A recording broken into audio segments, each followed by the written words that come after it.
pada bulan ini kita membahas tema tentang red flag in Christianity atau red flags in Christianity ya. Nah, kenapa sih kita membahas tentang red flag in Christianity? Padahal bulan lalu kita membahas mengandalkan Tuhan. Kok kalau misalnya dibilang jomplang banget nih, jauh banget dari mengandalkan Tuhan tiba-tiba bisa red flag in Christianity. Nah, karena dalam kekristenan sekarang ini kita harus memahami esensi dan kita harus memahami tentang kekristenan itu sendiri. Jangan sampai kita salah pengertian ya. Karena bisa berujung fatal kalau misalkan salah, oke? Nah, red flag itu apa sih teman-teman? Red flag itu biasa dicirikan sebagai tanda atau suatu hal yang bahaya, ya. Suatu tanda bahaya ataupun danger. Boleh next? Nah, contohnya apa teman-teman? Next. Wait, sorry. Oke. Next ini, seperti ini. Lampu merah di perempatan. Itu untuk apa? Untuk gas atau untuk stop? Untuk stop ya, untuk berhenti ya. Sama juga dengan arrow yang ke kanan, yang ada merah. Berarti dilarang untuk ke kanan, ataupun juga nanti ke kiri. Ya ada juga ya. Dan juga nggak boleh putar balik, ada larangannya. Sebelah kanan, ada larangan X di tol. Apa itu? Menandakan bahwa jalurnya tidak boleh dilalui sementara. Nah, atau mungkin yang selanjutnya, adanya bendera merah di sirkuit F1. Kalau misalnya teman-teman suka nonton ya. Apa sih menandakan apa? Bahwa adanya bahaya di depan. Pengendara harus hati-hati, harus waspada ke depannya. Nah, red flag ini kita juga bisa temukan dalam keseharian kita sehari-hari, ya.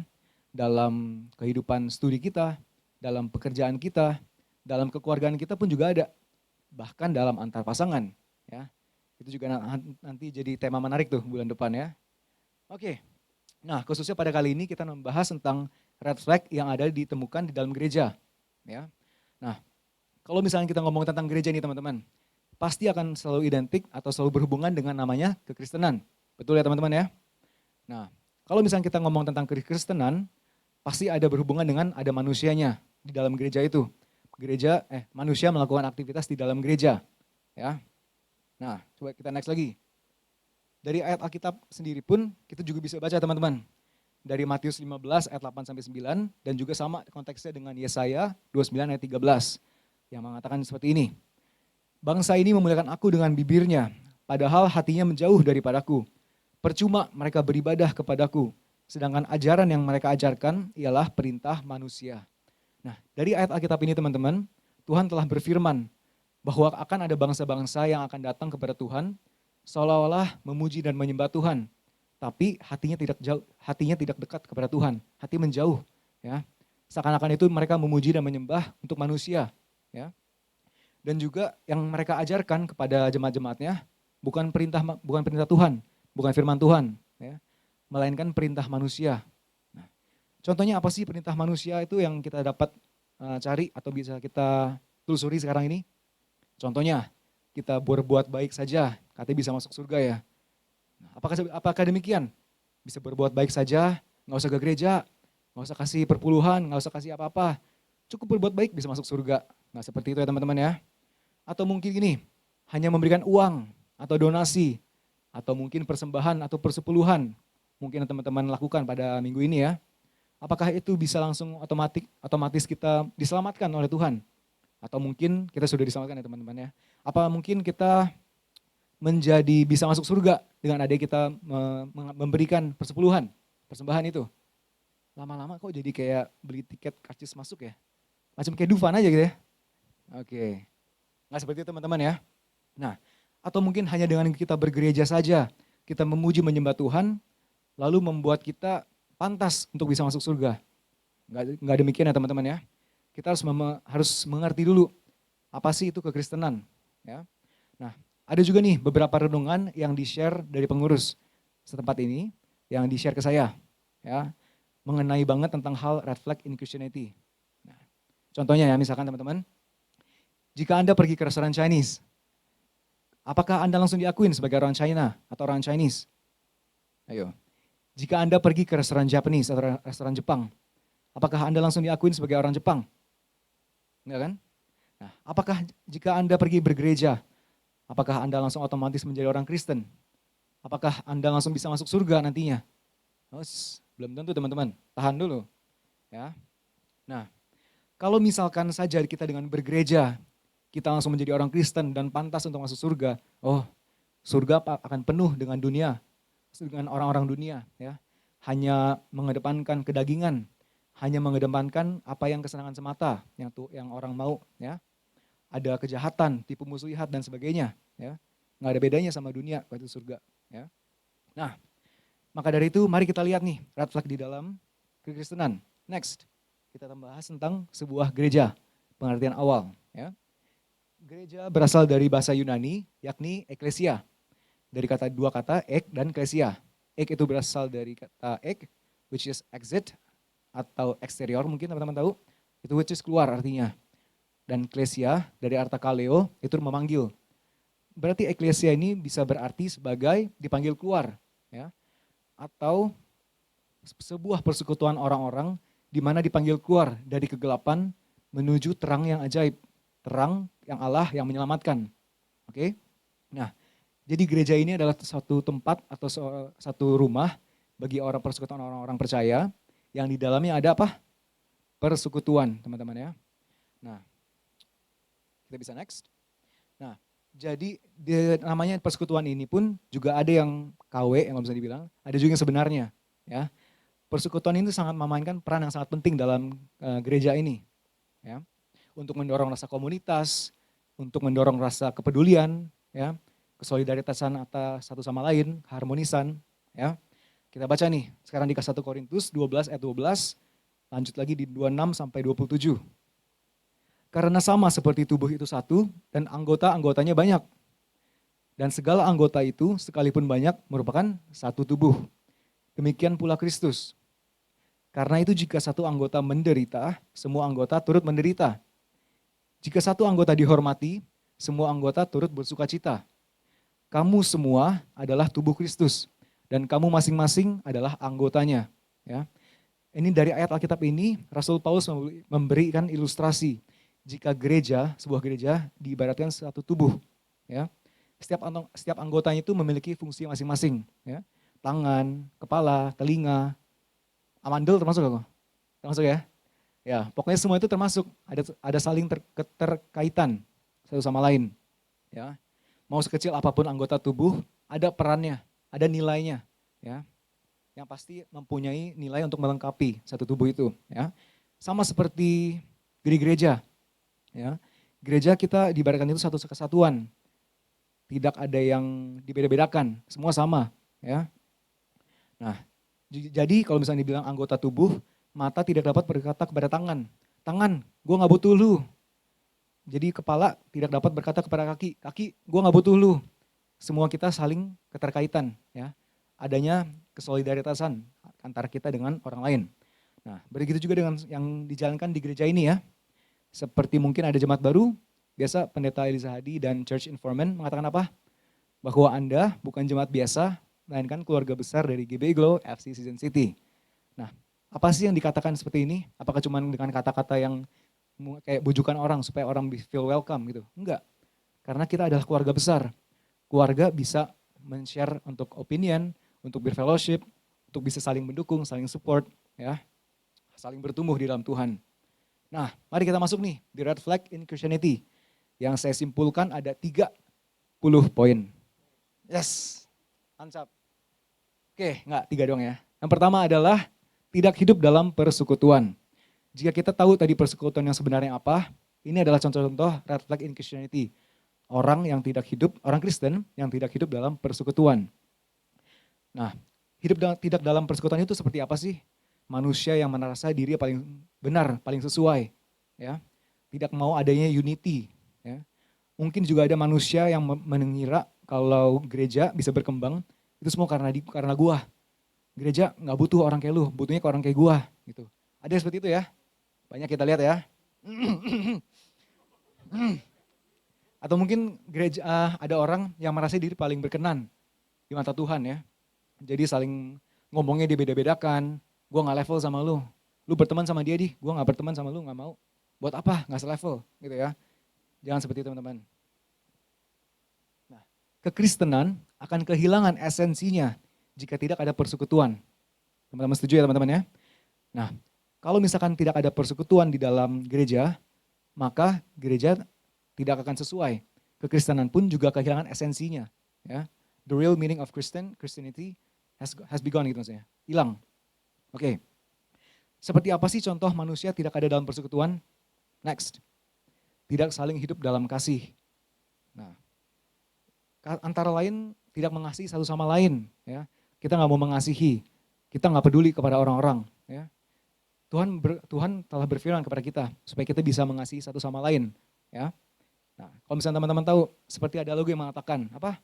Kasih itu sabar, murah hati, lemah lembut, tak cemburu. Kasih itu memberi sukacita di hati. Ih, pernah nggak tahu nih. Gimana sih? Dengar lagu duniawi terus kali ini. Separuh nafasku kali. Oke, harus seperti itu ya teman-teman ya. Kasih itu sabar, ya. Kasih itu murah hati, lemah lembut, tak cemburu. Ayo, siapa yang cemburu nih? Kasih memberikan sukacita di hati. Teman-teman mau sukacita di hidupnya? Kasihlah sesama manusia seperti dirimu sendiri. Amin? Oke, next. Tidak mempedulikan orang-orang. Nah, ini pun juga bahaya teman-teman, ya. Hanya mementingkan dirinya sendiri. Ya, akan muncul namanya kesombongan, keangkuhan, ya.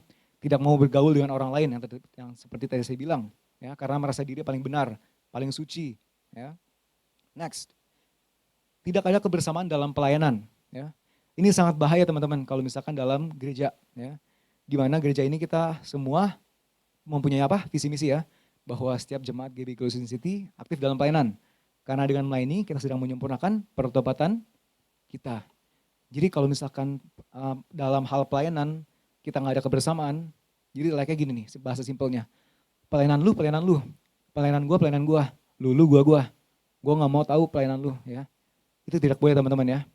Kita adalah satu terkaitan dalam satu gereja ini. Kita harus saling bantu, harus saling dukung, harus ada support, ya, harus ada kesolidaritasan antara lain. Jadi kalau misalnya dibilang gini, percuma saja kita menyempurnakan pertobatan dengan mengambil pelayanan. Akan tetapi sayang kalau misalkan kita nggak ada kesatuan, nggak ada unity dalam hal pelayanan itu ya, teman-teman. Next apa lagi nih? Tidak mau berkorban. Nah, ini pun juga bahaya teman-teman. Kenapa bisa bahaya? Karena jemaat yang tidak mau mengorbankan tubuh, waktu, jiwa, itu seolah-olah kayak raja gitu. Maunya dilayani terus, maunya di-serve terus. Ya. Mereka nggak mau dikasih tanggung jawab, nggak mau dikasih resiko. Ya. Mereka santai-santai aja, maunya di-serve aja terus.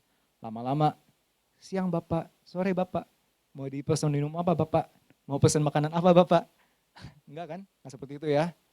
Nah, dari ayat Alkitab pun juga sudah Tuhan memberikan kita pandangan, mengajarkan persekutuan yang sebenarnya. Dari Kisah Para Rasul Kisah Para Rasul 2 ayat 46 sampai 47 yang mengatakan, dengan bertekun dan dengan sehati mereka berkumpul tiap-tiap hari dalam bait Allah. Mereka memecahkan roti di rumah masing-masing secara bergilir dan makan bersama-sama dengan gembira dan dengan tulus hati sambil memuji Allah. Dan mereka disukai semua orang dan tiap-tiap hari Tuhan menambah jumlah mereka dengan orang yang diselamatkan. Nah, inilah ada ayat Alkitab di mana menjelaskan gereja mula-mula, ya. Gereja yang sebenarnya, persekutuan yang sebenarnya. Teman-teman baca, bertekun dan dengan sehati mereka berkumpul. Jadi ketika mereka berkumpul, adanya persekutuan, harus adanya apa? Kesehatian, harus ada unity, kebersamaan. Ya. Yang pasti didasari oleh apa? Hati yang takut akan Tuhan. Ya. Bukan baik lagi ke pikiran logika manusia. Untuk manusia lagi, perintah manusia yang diajarkan. Bukan seperti itu teman-teman. Based on the good book, based on the Bible. Ya. Nah, akan tetapi garis bawahi kata mereka memecahkan roti di rumah masing-masing. Secara bergilir dan makan bersama-sama dengan gembira dan dengan tulus hati sambil memuji Allah. Apa sih kata rumah? Arti kata rumah itu apa? Apakah cuma sebagai tempat tinggal atau mungkin lebih mengartikan sesuatu yang lebih bermakna? Ya. Rumah yang saya research adalah tempat penyelenggara kehidupan bagi setiap orang atau setiap individu. Ya, sebagai tempat tinggal ataupun juga sebagai sarana pembinaan keluarga. Kalau misalnya tadi saya bilang kita adalah keluarga besar dari GBI Colossian City, berarti ini menyatakan bahwa gereja ini adalah rumah kita. di mana kita dibina, kita diajar, ya, kita diproses, kita mendasari hidup ini dengan takut akan Tuhan, ya, peduli terhadap sesama, menjalankan kasih dan ketulusan. Amin teman-teman. Nah itu kan menjadi kesimpulan pertama teman-teman ya. Next, red flag yang kedua. Ini tadi ya teman-teman ya, Kesatuan Gereja Mula-Mula. Next, wah ini bahaya nih teman-teman. Ada gak sih hidup secara naif? Teman-teman tahu arti naif apa? Naif merupakan sifat polos, lugu, kurang berpengalaman, ataupun sifat kekanak-kanakan. Ayo, siapa nih yang kayak hidup naif? Hah? Ada mungkin teman-teman yang mengetahui keberadaan lokasi teman-teman semua? Kalau ada yang bilang sadar, ya nggak ada lah di Glow Youth semua hidup yang sesuai dengan Tuhan ya. Mungkin di gereja luar ada kali ya. Oke, banyak sekarang manusia yang serba ikut-ikutan. Dia ikut sini, dia ikut sana, ya. Yang paling bahaya adalah mempercayai dan mengambil kesimpulan langsung tentang firman Tuhan tanpa mengerti konteksnya, ya. Banyak yang kita temuin sekarang itu teman-teman. Mempercayai langsung sosok atau tokoh yang mempunyai influence yang sangat besar, yang berinfluence. Contohnya seperti apa kita lihat? TikTokers, YouTubers, influencers, Instagramers. Ya. Nah, bagusnya apa sih daripada mengikuti itu semua? Mendingan ikutin glowers kali ya. Glow Youthers. Apa sih? Glowers ya mungkin ya. Boleh itu. Nah, mereka mendasarkan itu bukan hanya dari Alkitab. Cuman apa? Dari batas logika manusia. Ya. Mereka comot ayat Alkitab ini. Mereka comot kitab itu. Lama-lama jadi manusia comot-comot. Ya. Mereka comot-comot, mereka jabarkan. Akhirnya mereka tafsirkan sendiri dengan batas logika manusia. Ya. Nggak boleh seperti itu ya teman-teman. Nah, contoh hidup naif ini seperti apa sih yang kita bisa temukan? Next, tidak mempunyai akar yang kuat. Ya. Akar ini membicarakan tentang fondasi. Ya. Fondasi atau iman percaya kita. Ya. Kita bisa percaya kepada sesuatu hal, cuma kita harus mempunyai iman dulu, ya. Kita harus mempunyai iman, baru kita bisa percaya, baru kita bisa mendapatkan yang kita mau, gitu. Ya. Contohnya yang kita dapat lihat dalam keseharian kita, let's say bangunan lah. Bangunan bisa memiliki dinding yang sangat tebal, yang kokoh gitu misalnya, yang tebal. Bangunan pun juga bisa memiliki atap yang sangat luas, bentangannya yang lebar banget itu, ya. Bangunan pun juga bisa memiliki tiang-tiang, kolom-kolom tuh, seperti yang kotak-kotak di sini. Yang sangat besar, yang sangat kokoh, firm, gitu, rigid. Cuman kalau misalkan fondasi atau dasar bangunan itu tidak kuat, percuma saja. Bangunan itu pasti akan rubuh. Akan rubuh ketika misalkan ada goncangan, ada badai, angin. Ya. Sama seperti manusia teman-teman. Mau sehebat apapun kita, mau sepintar apapun, ya, jika kita tidak didasari oleh iman percaya kita kepada Tuhan, semua akan sia-sia. Ya. Kita akan gampang digoyahkan, gampang kita untuk jatuh dalam pencobaan. Kalau misalkan dibilang ya, setan aja gak mau gangguin kita, tahu gak apa? Dibilang, itu mah manusia, tinggal tunggu waktu main aja, juga jatuh sendiri. Ngapain kerja lebih gitu kan ya? Kayak gitu teman-teman. Harus berakar kuat dalam Tuhan, ya, supaya kita tidak mudah goyah. Oke, next, tidak mempunyai prinsip atau pendirian yang jelas. Prinsip pendirian ini sangat penting bagi kehidupan manusia teman-teman ya. Nah, dengan arti kata lain, hidup ini mah just go with the flow. Ikuti arus aja. Ya. Nggak usah ada target hidup, nggak usah ada cita-cita. Nggak usah ada visi misi yang jelas ke depannya mau seperti apa. Nggak boleh seperti itu ya teman-teman. Kalau misalnya dibilang hidup ini hanya melakukan rutinitas. Bangun pagi, ikut terus, mandi. Terus, oh anak-anak pintar nih. Oke, udah lanjut aja. Jadi seakan-akan tidak ada punya harapan ke depannya harus seperti apa, harus bisa meraih apa. Ya. Ingat teman-teman, jika manusia mempunyai visi, misi, target hidup, otomatis manusia itu akan termotivasi lama-lama untuk take to the next step. Ya. Baru dia bisa melangkah ke jenjang berikutnya, kalau bisa dia ada visi misi yang jelas. Ya. Oke, next juga bahaya adalah tidak mempunyai komitmen. Nah, komitmen ini juga bahaya teman-teman. Manusia kalau misalnya tidak ada komitmen, pasti sangat amburadul kalau misalnya dibilang ya hidupnya. Apa sih komitmen?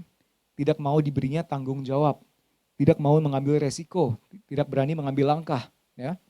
Nah, maka coba kita lihat dalam contoh hidup ya, dalam contoh hidup pekerjaan lah teman-teman ya. Kalau misalkan kita mau apply suatu kerjaan ke perusahaan, di Diperlukan apa dalam kedua pihak kontrak kerja, ya, untuk membuktikan bahwa adanya agreement di antara kedua belah pihak, dan yang pastinya yang melamar pasti sudah bisa berpotensial, ya, sudah bisa mapan dalam kondisi berpikir, bekerja, dan juga berperilaku. Kalau misalnya dibilang sudah profesional, betul? Begitu juga kalau misalnya kita menjalankan hubungan antar pasangan ke jenjang berikutnya, apa? Pernikahan. Diperlukan apa? Janji akad nikah, betul ya? Karena kedua belah pihak sudah agreement bahwa apa? Sudah berkomitmen untuk menerima apapun secara bersama-sama sampai maut memisahkan, ya. Itu masih nanti ya kalau menikahan, ya. Kita lihat, let's say kita pacaran dulu deh. Emang ada janji akad pacaran? Hah? Ada gak sih janji akad pacaran? Janji akan bersama-sama, atau janji akad pacaran lah. Atau surat Romeo and Juliet, ya. Shakespeare, dalam itu. Atau mungkin ada janji akan bersama-sama, tapi setelah sekolah selesai, hubungannya juga selesai. Atau apa? Janji akan bersama-sama saat senang maupun susah, tapi setelah duit habis, cinta pun habis. Apakah seperti itu? Enggak, ya. Atau mungkin komitmen untuk bisa bersama-sama jika badan pasangan sesuai dengan diharapkan. Langsing, enggak gendut, enggak berbobot. Aduh, terus tiba-tiba anak muda pacaran ngomong, meskipun dia gendut, dia tetap masuk kok Kak di hati aku. Aduh, cailah. Aduh. Itulah namanya anak muda yang dalam jatuh cinta. Awal-awal mula kata-kata sendal jepit rasa coklat. Yes. Oke, balik lagi ya. Firman Tuhan yang sering kita baca, kita jumpai, kita pahami, itu macam seperti mengerti sebuah lukisan, teman-teman, ya. Jika kita melihat sebuah lukisan, teman-teman, kita sedang mengerti nih dalam sudut pandang berbagai opini, ya. Sedang mengerti konteksnya apa sih? Setiap garisan, setiap tekstur, setiap warna, kita sedang memahami konteksnya apa, arti balik lukisan itu. Ya. Sama seperti Alkitab, kita tidak boleh langsung ambil yang kelihatannya saja. Kita harus mengerti, harus mendalami. Ya. Atau kalau misalnya teman-teman tahu, bedakan yang namanya tersurat dan tersirat. Kalau Alkitab itu adalah tersurat, apa yang kita bisa lihat langsung dari teks Alkitab, itu namanya tersurat. Kalau tersirat, itu adalah di mana kondisinya kita menyimpulkan, kita mengerti, ya, kita memahami apa sih di balik kata-kata atau tersurat itu dalam Alkitab teks itu, ya. Nah, jika kita membahas dalam sebuah gereja, contohnya cerita yang kita dapat pelajari bersama-sama, teman, ya. Mungkin teman-teman juga pernah dengar. Bayangkan ada sebuah pohon yang ditanam di tanah A, diberi pupuk, disirami. Setelah beberapa minggu, pohonnya dipindahkan tanah B, ya.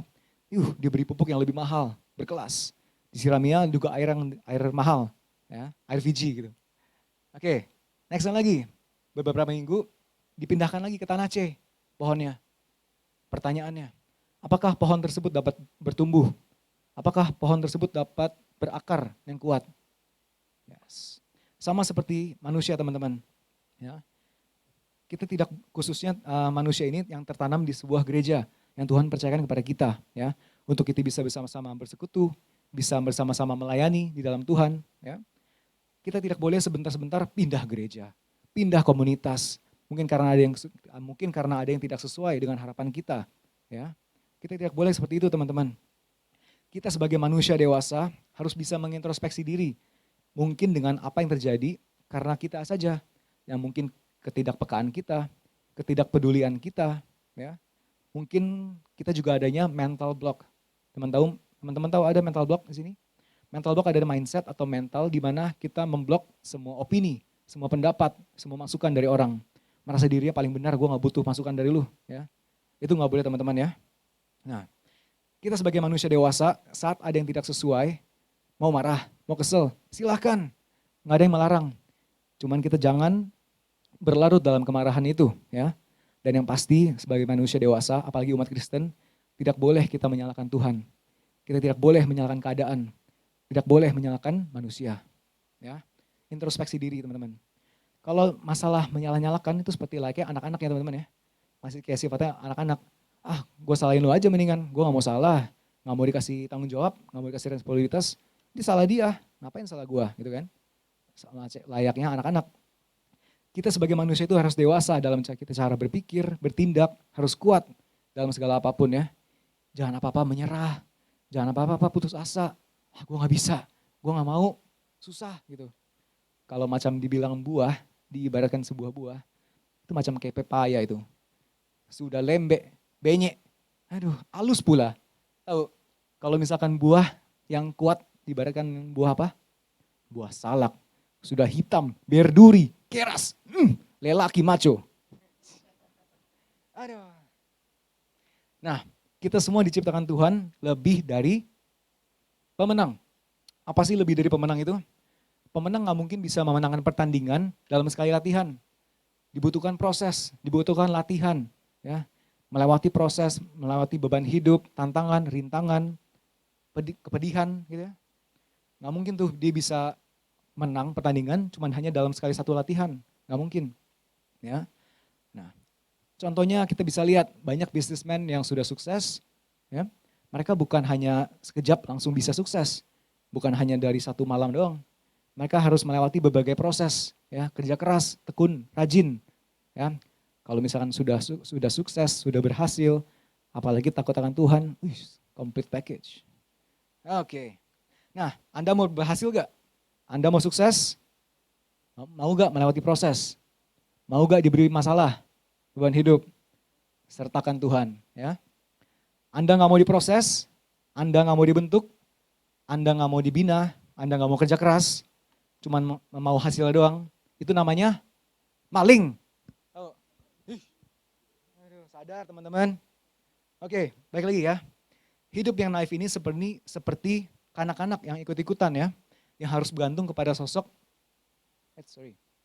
yang harus bergantung kepada sosok yang lebih tua atau yang mengurusnya seperti orang tua, koko, cece dan sebagainya macam ya. Nah, mari kita baca di ayat Alkitab 1 Korintus 13 ayat 11. Ketika aku kanak-kanak, aku berkata-kata seperti kanak-kanak, aku merasa seperti kanak-kanak, aku berpikir seperti kanak-kanak. Sekarang sesudah aku menjadi dewasa, aku meninggalkan sifat kanak-kanak itu. Ya. Kita bisa agree on something ini teman-teman. Kedewasaan tidak tergantung pada usia, namun pada tindakan, pada pikiran kita. Ya. Jadi ketika ada yang tidak sesuai dalam gereja, dalam hal pelayanan, dalam hal persekutuan atau apapun, pekerjaan dan sebagainya, macam. Kita berkata-kata seperti anak-anak atau orang dewasa. Ya. Anak-anak mah bisa berkata-kata seenak bebas, seenak jidat mereka. Bisa langsung ceplos, polos, belak-belakan. Ya. Anak-anak bisa komplain, bisa ngedumel terus. Apa kita sebagai orang dewasa yang berkata dengan bijak, ya, kita pikir dulu, baru kita ngomong. Apakah ngomongan itu akan berdampak menjadi support atau dukungan bagi orang tersebut, atau malah jadi batu sandungan. Harus kita paham dulu teman-teman ya. Kita merasa seperti anak-anak atau orang dewasa. Kalau anak-anak mah bisa merasakan benci, musuhan. Musuhan dengan apa? Pinky promise ya. Ini, lu, gua, and. Gitu ya. Aduh, macam-macam dah. Apa sebagai anak dewasa yang kita bisa mengasihi orang yang bersalah kepada kita. Mungkin dengan orang yang tidak sesuai kepada kita masih bisa menjalankan kasih gitu ya. Kita kuat dalam prinsip hidup. Tidak mudah digoyahkan karena perasaan.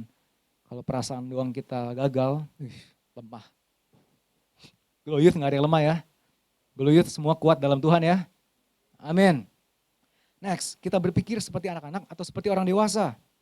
Anak-anak bisa memikirkan ya. Cuman yang dia pikirkan adalah diri dia sendiri. Dia hanya memikirkan tentang kesenangan dia sendiri. Dia lapar, dia mau makan. Dengan cara apa? Dia nangis, minta ke mamanya ya.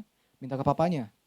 Nah, kalau orang dewasa, dia bisa memikirkan orang lain dengan apa yang bisa dibantunya kepada orang lain. Hidupnya berguna, bermakna bagi orang lain.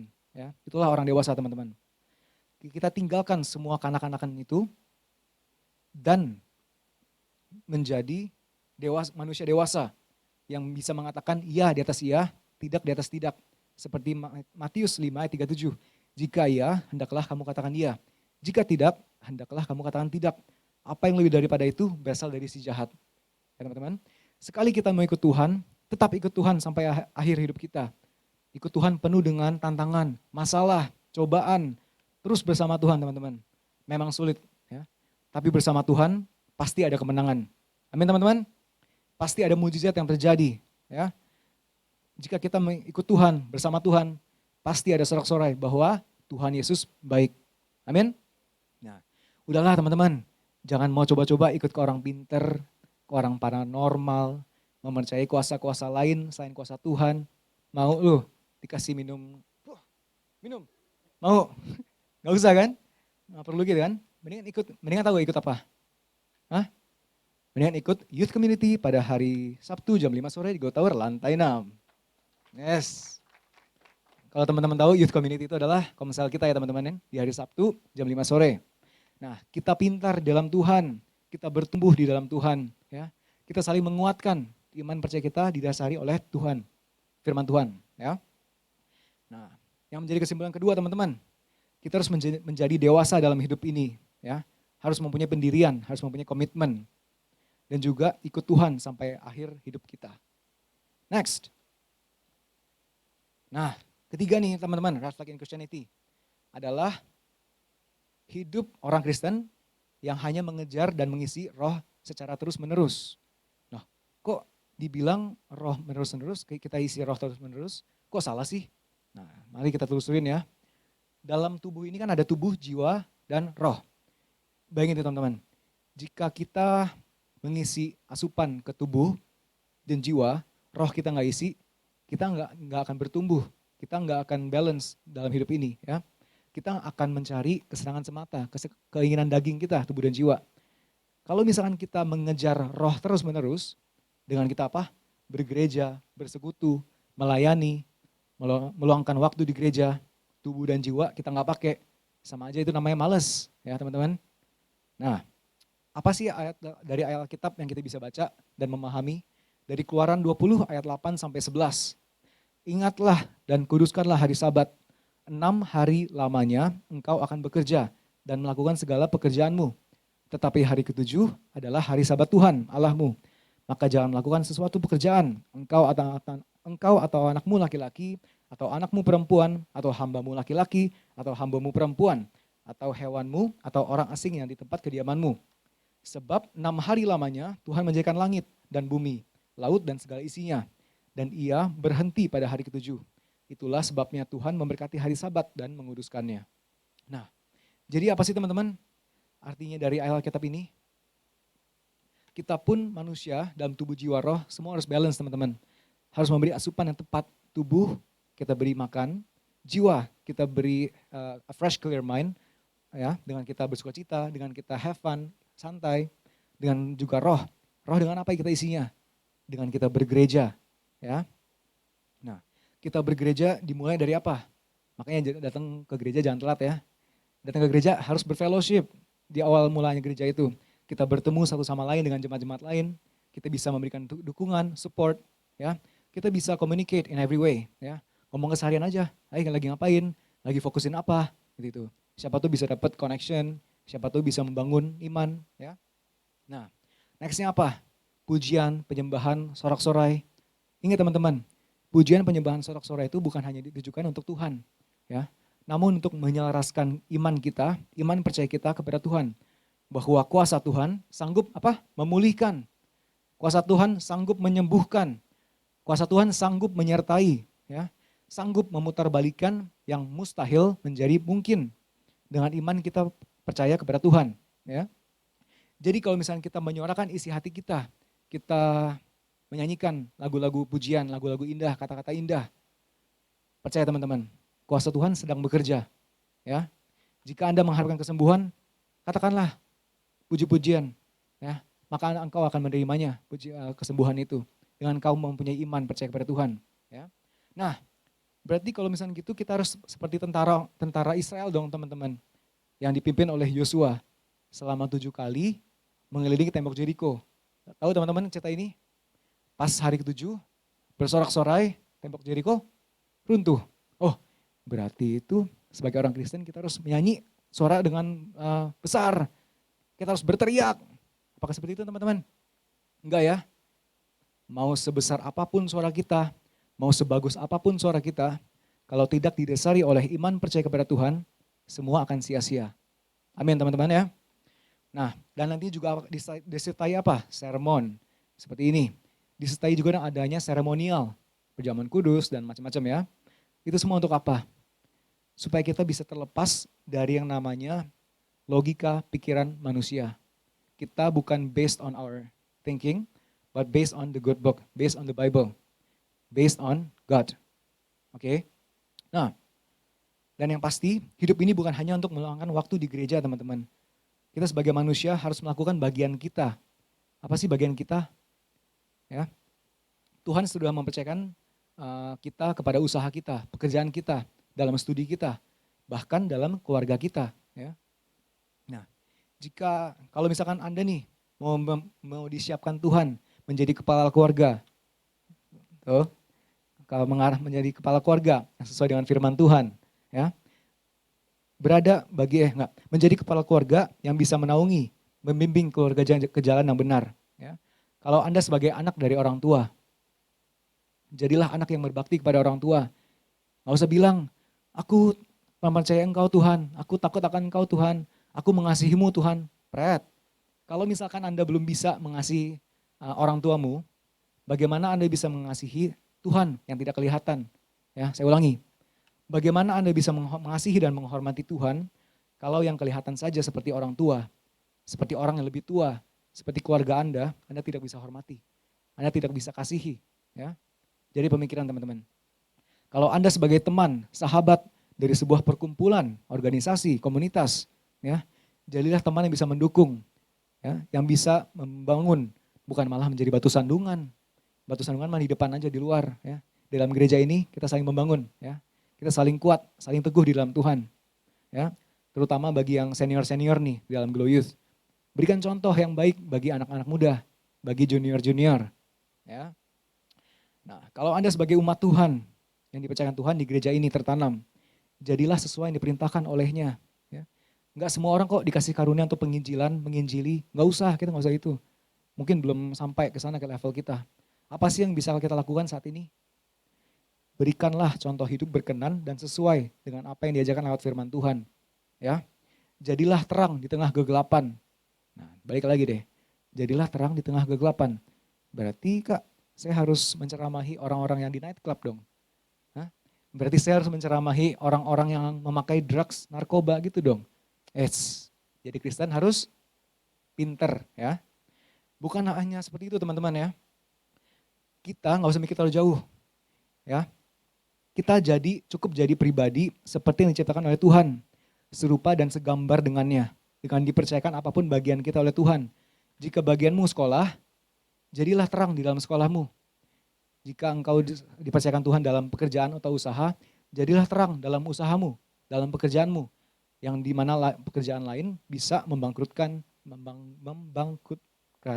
ya, bangkrut, di mana dia akan compete against each other, yang pasti gue mau lebih dulu gitu. Ya.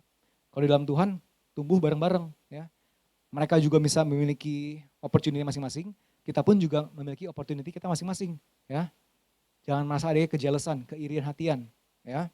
Nah, sebagai penutup, saya selaku youth pastor selalu mendoakan Glow Youth supaya kita bisa saling bertumbuh, teman-teman. Ya, kita bisa bertumbuh satu sama lain, saling erat hubungan kita. Ya, adanya persekutuan yang sebenarnya. Ya, yang didasari oleh apa? Iman percaya kita terhadap Tuhan, bukan iman percaya terhadap logika manusia. Salah ya teman-teman ya. Menjadi dewasa dalam cara kita berpikir, bertindak, berperilaku, ya. Jangan seperti anak-anak, ya, yang membutuhkan sosok figur lebih tua, ya. Dan pada akhirnya berikan contoh yang sesuai, yang diciptakan Tuhan serupa dan segambar dengannya. Jadilah terang di luar sana. Amin untuk firman Tuhan. Oke, secara cepat aja teman-teman. Kita juga ada mau seremonial yang nanti dipimpin oleh Pak Reza Hadi. Yuk, saya undang teman-teman bangkit berdiri. Mari kita tutup dalam doa. Bapa di dalam surga, terima kasih atas kebaikan-Mu Tuhan. Kami sudah selesai dengan sermon atau renungan singkat pada sore hari ini. Dan kami percaya Tuhan, apapun yang kami pelajari pada sore hari ini, kami akan mau mengimplementasikan dalam hidup kami Tuhan. Kami membutuhkan Engkau untuk menyertai kami. Kami membutuhkan Engkau dalam hidup kami Tuhan. Dalam membimbing jalan kami ke depannya. Dalam merepresentasikan serupa dan segambar dengan Engkau Tuhan. Kami mau berguna, kami mau berdampak bagi di lingkungan kami Tuhan.